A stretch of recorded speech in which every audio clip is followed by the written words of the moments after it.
Well, I described this during the meeting that I suddenly realized that something really important had happened in the room, that a large part of healthcare practice and their leaders were in a room deciding to form a new organization that was really not only going to impact on quality improvement, but was going to improve really the governance of how family and primary care is organized in this province. And I, as a specialist and not a primary care physician, was there to witness it.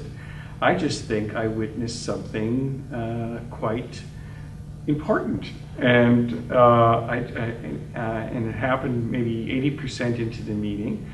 I had felt a little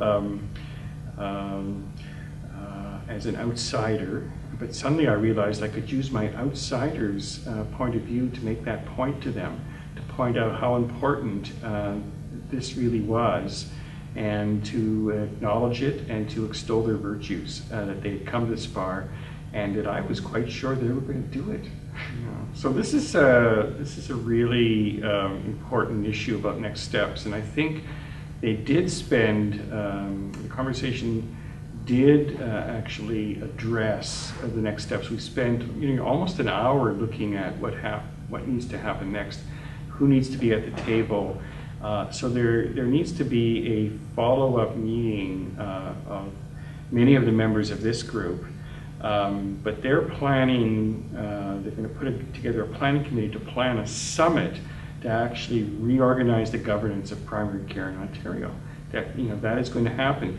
With, at the same time, a group maybe managed by the QUIP organization to really look at the QI aspects of primary care.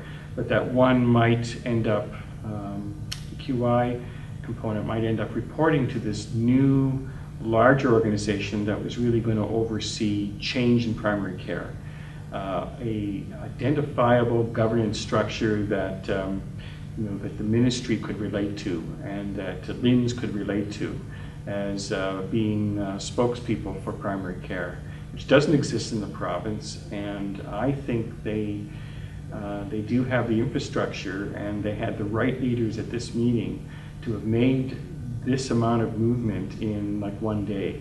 I find the whole thing quite extraordinary, that they could come to that conclusion and they didn't feel like they were jumping anywhere. They were stepping somewhere. It was really most impressive.